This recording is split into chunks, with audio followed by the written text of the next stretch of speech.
Le damos la bienvenida y para nosotros es un placer estar en contacto con Pedro Isern, director ejecutivo del Centro para el Estudio de las Sociedades Abiertas, CESCOS Uruguay, analista político, entre otras cosas. ¿Cómo estás, Pedro? Un placer, el Chino te saluda. Un placer, un gran gusto. Muchas gracias por la invitación. Bueno, explícanos a los oyentes y televidentes de Radio Cuy, de Cuentos Chinos y CQN TV, ¿qué es lo que pasó en las elecciones de Uruguay? Bueno, en Uruguay pasó que hubo una pequeña sorpresa en tanto y en cuanto se creía que la oposición, que se denomina Frente Amplio, que es una alianza de izquierda, iba a tener algunos puntos más de los que realmente tuvo, que son 43.9, es decir, 44, y que el principal contendiente del oficialismo, Álvaro Delgado, persona relativamente cercana al presidente de la Calle Pou, iba a tener algunos puntos menos. Entonces aquello que parecía que iba a salir 45-23, haciendo que una segunda vuelta no fuera imposible, pero decididamente muy difícil para el oficialismo, se ha transformado en una contienda muy, pero muy pareja. Por ejemplo, para darle un número, 5 años atrás la Calle Pou le ganó al candidato Martínez de lo que aquel entonces era el oficialismo Frente Amplio, sacando Martínez 39 y la Calle Pou 30.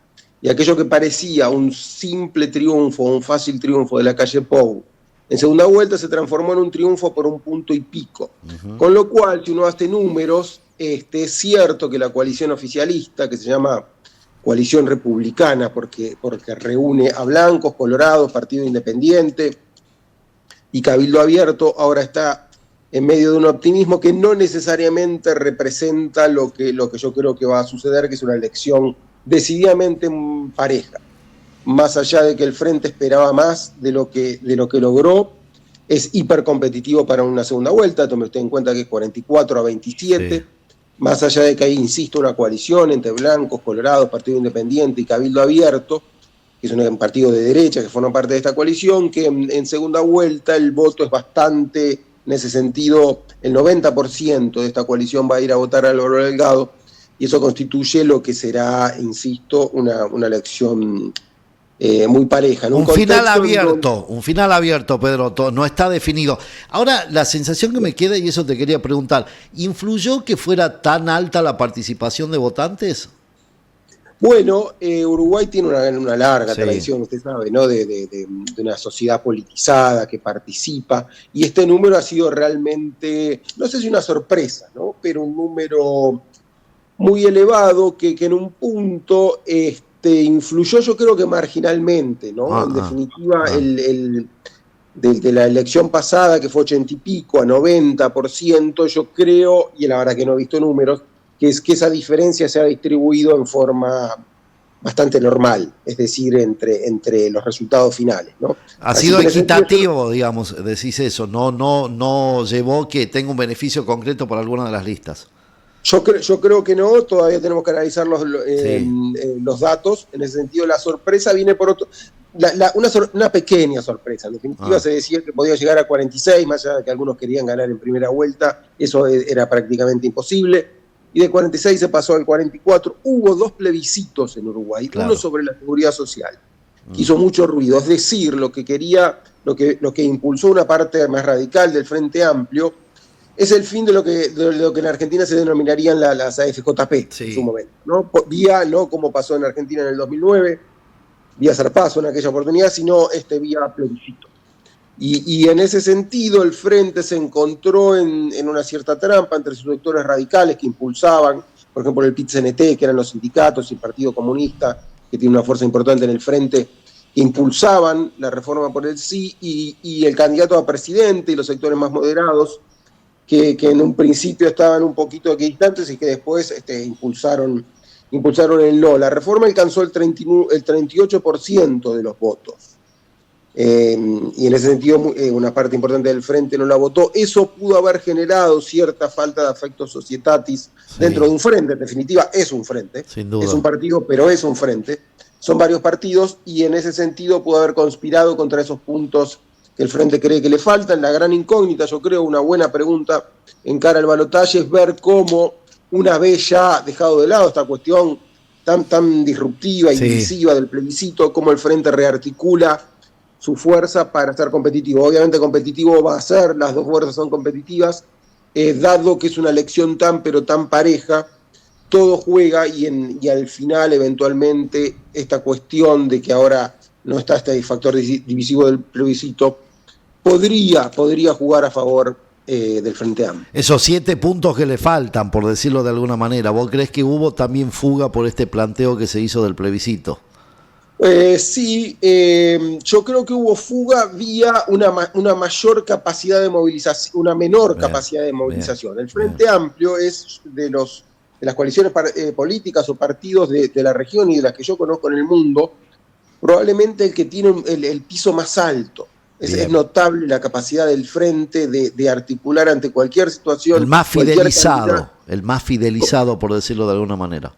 Tiene un piso de 40%. Usted pone al peor candidato de todos, pone al peor, pensemos en uno, y saca el 40%. Así que en ese sentido, lo que yo creo que pasó en parte con el plebiscito es que esa capacidad de movilización, de fidelización y empatía que ha generado prácticamente de sus inicios, o al menos en los últimos 20 o 25 años el Frente, marginalmente se tocó o se perdió por esta cuestión, además muy sensible. No era solo que el Frente, las principales figuras del Frente en un punto estaban distanciadas o enfrentados por esta cuestión de la estatización de la seguridad social, sino que tenga presente, para darle un número a usted, eran las que en Argentina eran las FJP, acá son las AFAPs, que son 23.000 millones de dólares, es decir, para un número argentino, multiplíquelo por 10. Claro, claro. Serían para Argentina algo así como 230, 250 mil millones de dólares que estaban allí en distintos tipos de ahorros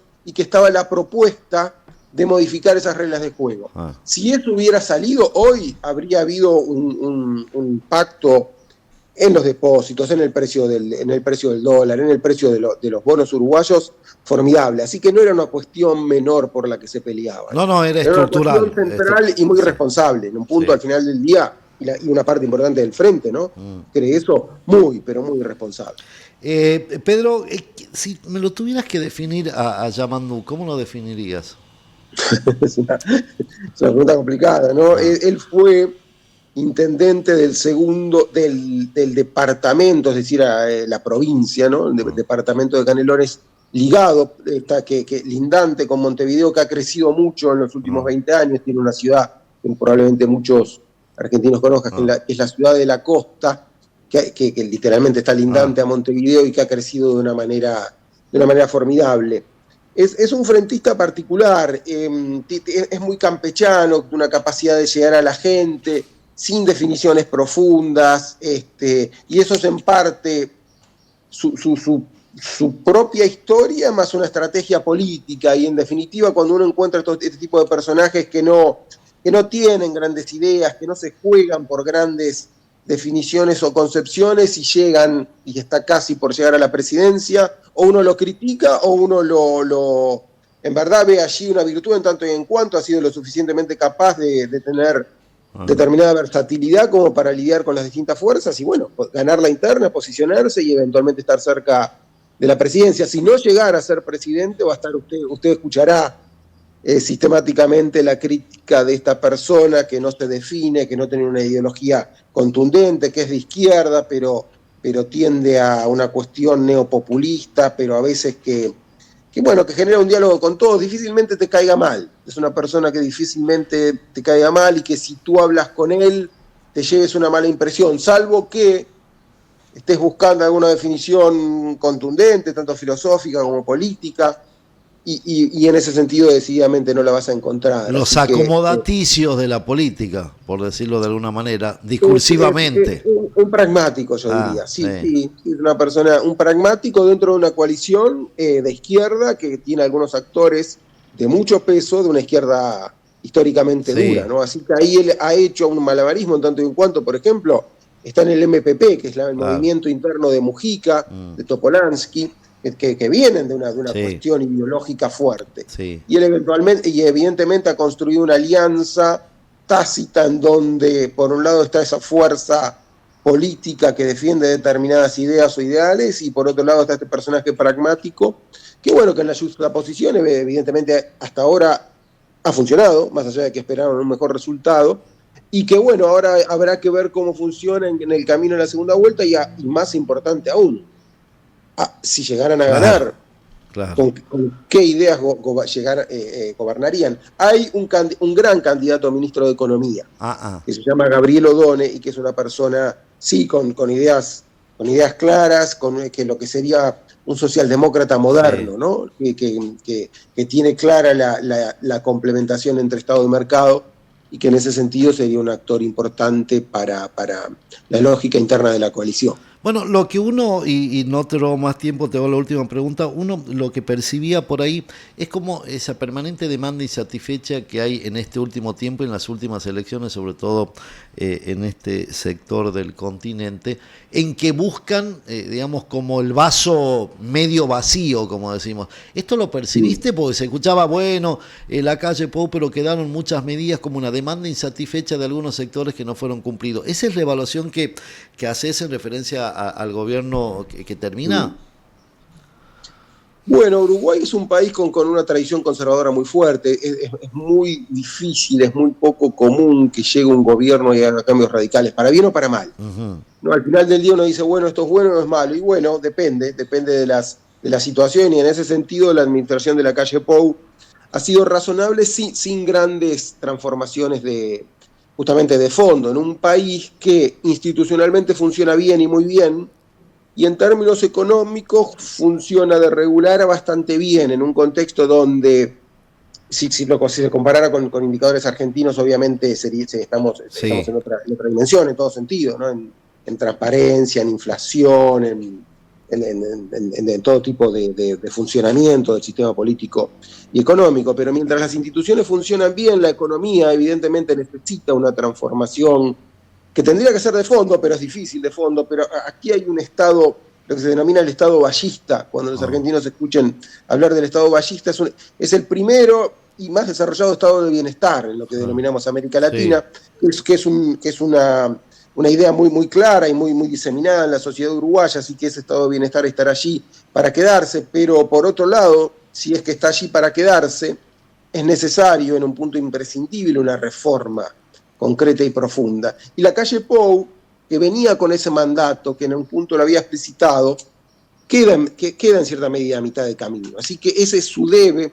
Por otro lado, usted me menciona este cierto malestar que recorre a las sociedades modernas, y que en ese sentido Uruguay no es una excepción. En definitiva, estas democracias liberales capitalistas, casi por definición, generan determinadas situaciones en donde al menos algunos grupos expresan algún tipo de malestar y una demanda razonable por estar mejor, por vivir mejor, que en muchos casos no se logra. Y bueno, en un juego democrático, de una democracia madura, aparecen actores, es decir, la oposición, que hace hincapié en esas cuestiones que faltan y que está bien, pero en donde uno tiene que matizar que eso que falta es en un contexto de esta sociedad democrática, de esta sociedad pujante, de esta sociedad que crece, y que en ese sentido, cuando hay libertades, cuando se vive en una democracia liberal, casi por definición, a algunos les va mejor que a otros, y a los que les va peor tienen un legítimo derecho a demandar por ser parte de. Así que ahí hay un desafío que en definitiva no es un problema, y que, bueno, queda abierta la posibilidad yo tengo muchas dudas, ¿no?, en cuanto a la real capacidad del frente